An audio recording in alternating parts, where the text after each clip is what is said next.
When Cyberpunk 2077 was first released in December of 2020, it was a mess. There were a bunch of different problems in several areas of the game, but the studio showed their dedication, and in under 3 years, they managed to make some extreme updates and completely transform the game. Now, they have a very positive rating on Steam with almost 750,000 reviews. While the majority of their updates are related to things like graphics, movement, mechanics, and NPC behavior, I'm curious what we could improve specifically about the UIs and HUDs. And just to be clear, I'm talking about Cyberpunk now, not when it was released, because let's face it, no matter how good a game gets, it could always be improved. So here are just 3 of the areas that I've found issues in. I'm going to go over these and talk about my recommendations for each, but keep in mind this list isn't everything. There will always be conflicts. These are just some of the problems I wanted to bring attention to. So starting with number 1, UI and text colors. The red and cyan combination is the main color scheme of the interfaces for Cyberpunk, and while most don't mind these colors, red can be hard to read for some people. For those who struggle reading the red, it might mean they miss out on some of the context or even stop playing the game. Not only can the red text be hard to read, but red in video games often means that something is bad or dangerous, unusable, locked, or even weak. The use of red in this game is interesting though, because in text it doesn't mean anything negative. However, if you look at the HUD here, the red in this context means you can't perform these actions. So while context does matter, this small difference in the use of the color red can be confusing. Colorblind settings do exist in this game, but they change every color, and not everyone wants to change the entire color scheme of their UI to the purple and yellow presets.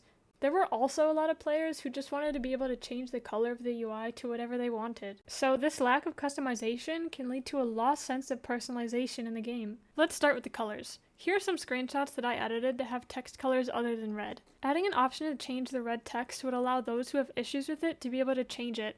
Even if Cyberpunk only supplied presets and didn't let the player choose the exact color, I know they can come up with some colors that still look good in these menus. As for the red here, what I think could just further reinforce that this red does carry the negative meaning in this context is simply to lower the opacity of the icons. This distinguishes it just a little bit more from the text red. I'm not sure why these colors would need to be so bright if I can't use them anyway. Number 2, UI scaling. UI scaling is a helpful feature for various people. For example, those who are playing on big screens like a TV, small screens like a Steam Deck, have visual impairments, or just want a bigger UI. Surprisingly, Cyberpunk does not have any general settings to increase the size of the UI. They do, however, have some strange settings relating to UI and text scaling, but nothing direct and nothing that solves 100% of the issues. The first one, larger HUD elements, does exactly what the name suggests. Here's me flipping between them so you can see the difference. It does make the HUD bigger, but it doesn't affect any other menu. The second option is called larger fonts. However, the only places I notice changes are in the settings menu and in these small numbers. Nothing else about the HUD or any other fonts in the menu. So basically, in terms of UI and text scaling, Cyberpunk's current solutions are kind of a mess. Wanting to simply increase the font size universally is not an option.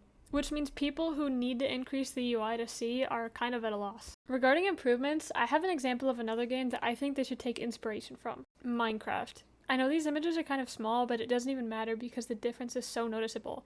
Granted, Minecraft's UI and HUD are a lot simpler than Cyberpunk's, but I'm sure you can understand what I mean here. Minecraft's UI scaling settings are so simple and the range is accommodatingly broad. Here's my edit. I wasn't going to copy it perfectly because that would have taken forever, but you get the idea. Number 3, the gig quest. In this quest in the game, after completing an objective, you're supposed to visit someone who supposedly has a free reward for you to collect. This person is technically a shop owner, so he doesn't just hand you the item, you have to get it from his store menu. Pause. We're going to do a fun little test. I'm going to show you the shop, and you let me know where to go to get your free reward. Ready? Exactly. It's in hands, by the way. Okay, round 2. Let me know where it is. And I'll give you a hint. The colors on the left of the boxes simply indicate what tier the item is, so the white and green colors don't really mean anything here.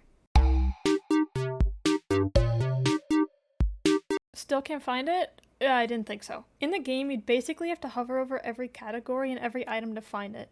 And look, even when you hover over it, there's still no distinct indication that this is your free reward, except for the fact that the price is missing. which means some people might end up not ever claiming the item. This entire interaction is confusing. I only noticed this when I played through the game myself, and I didn't see anything indicating where to go to find the item because I was simply expecting it. And after searching on Reddit, I found other people who had the same problem. So here's my solution. The quest text on the side is yellow, so use that same shade of yellow in the shop menu to indicate where to go for the item. I think the whole thing could be outlined in yellow with even a slight hint of color in the background.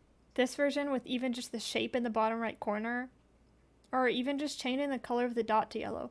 This one is my least favorite personally, but it goes best with their current design system, I think, because the way they currently display new items is just with a small dot in the corner. Like I said earlier, Cyberpunk 2077 has great reviews overall, so the majority of people don't have problems with these things, but we shouldn't design for just the majority of people. We should design for everyone.